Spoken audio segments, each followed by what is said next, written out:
from JBS Studios in Greater New York, this is the JBS News Update with Teisha Bader.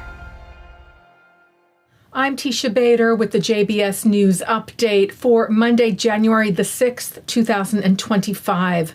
3 Israelis were murdered this morning in a terror attack in Judean Samaria, the West Bank. The IDF said terrorists fired at a bus and civilian vehicles near Al-Funduk, which is situated between Karnei Shomron and Kdumim.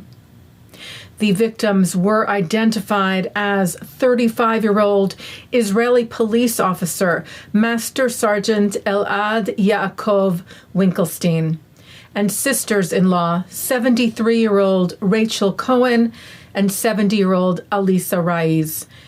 8 others were injured in the shooting attack, including the bus driver, who was seriously hurt. Israeli troops have set up blockades in the area and are in the midst of a manhunt for the terrorists. 3 rockets were fired at southern Israel this morning, Israel police said, by terrorists in Gaza toward Israeli civilian communities. One of the rockets was intercepted. Another was said to have landed in an open area. But one rocket did make impact, causing property damage in the city of Sderot. No injuries were reported there. The IDF continues its operation in Gaza, eliminating terrorists and terror infrastructure, including this weekend, it said, in Jabalia, where it said Hamas and Palestinian Islamic Jihad terrorists were eliminated and others surrendered. Those eliminated, the IDF said, included a Hamas company commander who took part in the October 7th massacre. Various international media outlets published a list they say was given to them by terror group Hamas of 34 names of Israeli hostages held captive in Gaza since the October 7th massacre who could be released in the first stage of a potential ceasefire agreement. This amid reports that efforts towards reaching such an agreement could be progressing. The list apparently does not say which of the hostages are living. Israeli Prime Minister Benjamin Netanyahu said the names are the same as those that Israel presented last year.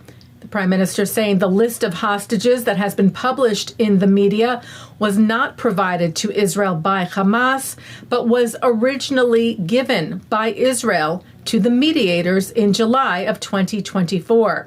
Saying as yet, Israel has not received any confirmation or comment by Hamas regarding the status of the hostages appearing on the list, and vowing that Israel will continue to act relentlessly for the return of all of our hostages.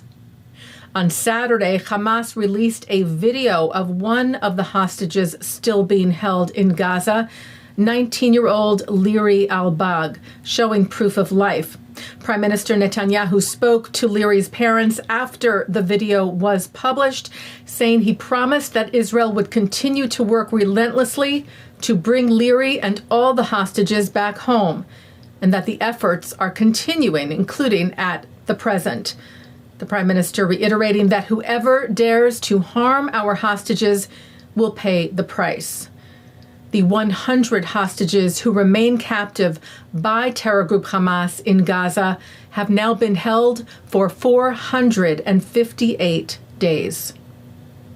Meanwhile, U.S. Secretary of State Antony Blinken was asked about the status of negotiations at a press conference in South Korea today, where he said of a potential agreement between Israel and Hamas, "We very much want to bring this over the finish line in the next 2 weeks, the time that we have remaining, and we will work every minute of every day of those 2 weeks to try to get that to happen."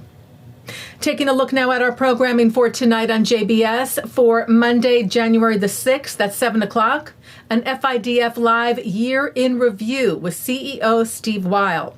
At 8, Abigail Pogrebin sits down with Rabbi Dr. Shmuly Yanklowitz about his book, A Torah of Compassion. At 8:30, Eric Goldman speaks to Israeli filmmaker Tom Nesher about her debut feature, Come Closer.